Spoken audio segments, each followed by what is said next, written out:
Hello and welcome. I'm FuturePast. This is the PlayStation 5 review, and these are my thoughts so far, almost a year on. After seeing the first images of the all-new DualSense controller, the hype was real. It looks stunning and futuristic, Stormtrooper-like, and exactly what the PlayStation controller needed as a refresh. USB-C? Nice! Motion awareness? And a first for Sony, adaptive triggers. But I have to admit, when Sony finally revealed the console design via a live event on YouTube, I was underwhelmed, shocked even, as many were, by the bold design language. Cue memes. Gone was the all black, sharp glossed, shiny cutting edge of the PS4 and Pro. Wiping the tears away, and then finally seeing it in person, however, the pictures did not do the console justice. In front of you, it is striking, bold and unapologetic in its oversizedness. Sony was going for a statement and contrast with the PS5. They knew the Xbox would be a generic black, green meshed cheese grater or some dull industrial air filter, and countered it like a move on a global chessboard, even if the Xbox did, in brackets on paper, technically edge in specs. Over the course of a year, it's grown on me. Not that I won't be swapping out the side panels for something a little matte black in the future. It would be good to have options, or even panel editions. Games. Even a year on, it's still very early days for the PS5. AAA titles and independent alike, cross-platform upgrades finally becoming more commonplace. Doom Eternal recently, giving me PTSD in even more speed and violent detail. Even Fortnite looks fantastic. A game I really got into over lockdown.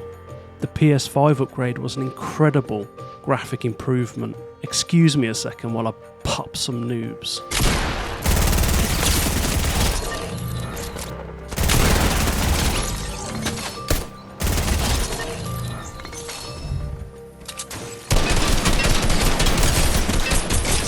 Get them.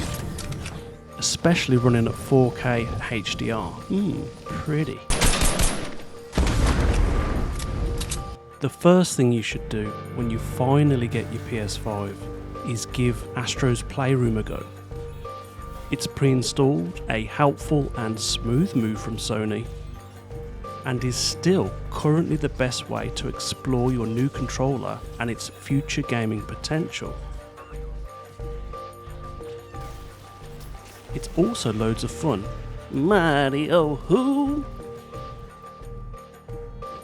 All the games so far have been fast loading, and the graphics, rightfully so, have been very impressive. I'll be curious about 8K in the far future.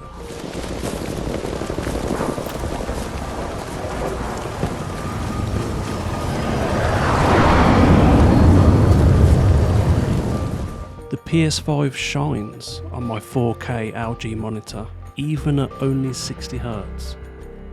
Performance. The PS5 is fast AF. It's fantastic. The speed and power gives the console a feel of overall smoothness, which I wasn't expecting. Kind of like driving a Tesla at 30 miles an hour, knowing that it's more than capable of breakneck speeds. Game load times are very quick, but just as important, I think, are the download and install times, which could be painfully slow on the PS4.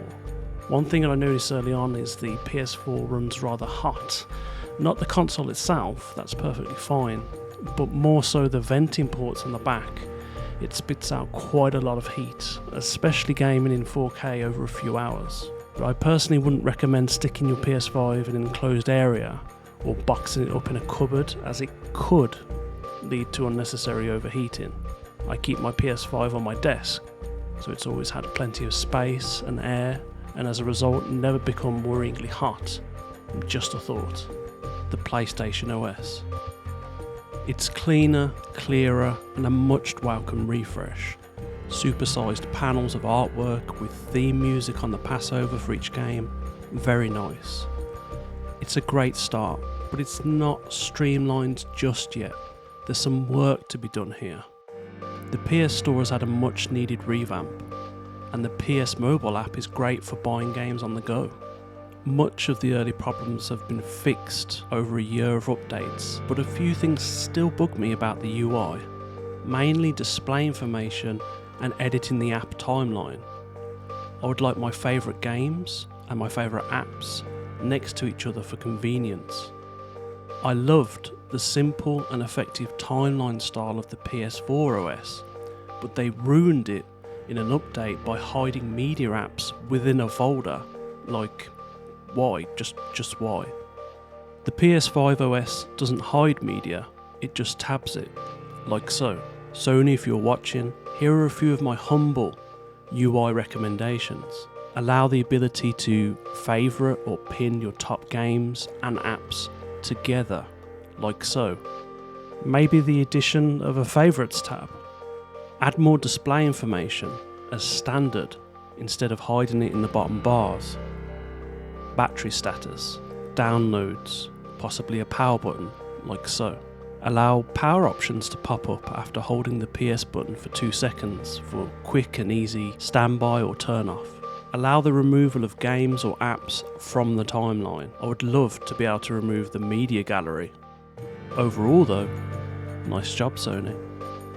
For me, one of the best things about the PS5 is the DualSense controller. The way it looks, the design choices Sony made, the Stormtrooper aesthetics, the way it fits in the hand, the extended grips for extra comfort, the DualSense feedback, the adaptive triggers, which when you first use them feel like they're broken, and took me a good minute to get used to them.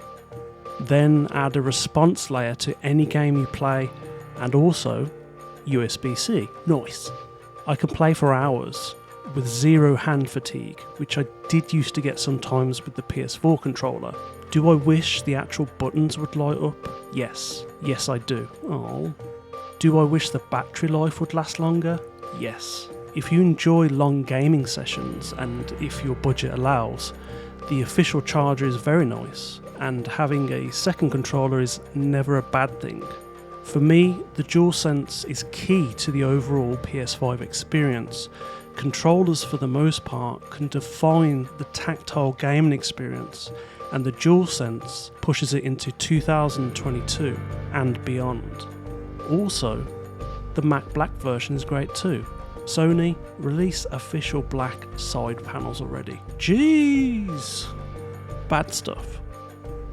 Well, there isn't much, but there is one or two things that need mentioning. PlayStation OS tweaks aside, and that is storage. PlayStation finally updated the software/firmware, so you can now install hyper-fast M.2 SSDs with a recommended heatsink, but they are at the moment ludicrously expensive, and in my humble opinion, not quite worth the extra cost. To counter this, keep all next-gen games on the console's internal storage, and all older games, well, PS4 games, on an external connected drive.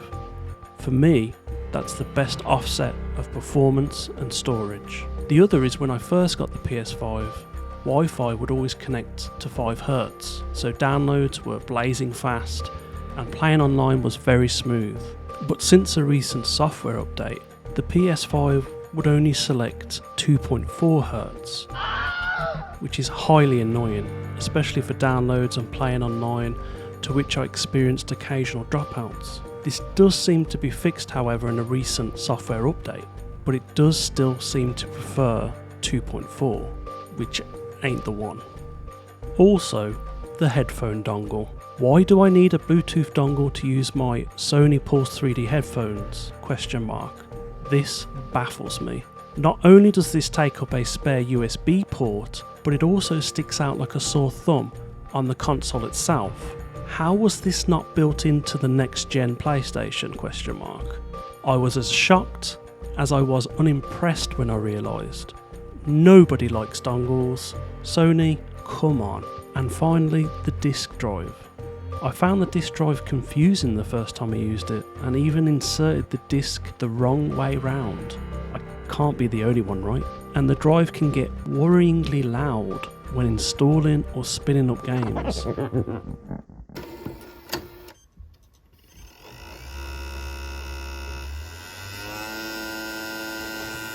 That doesn't sound okay to me, to the point where I'd prefer not to use it if I'm completely honest, even though it has worked fine for playing games and installing. But a disk drive that loud isn't okay. Quick side note, put the disc in this way. Sony, you should have put a sticker on there or something. So then, in conclusion, should you get the PlayStation 5?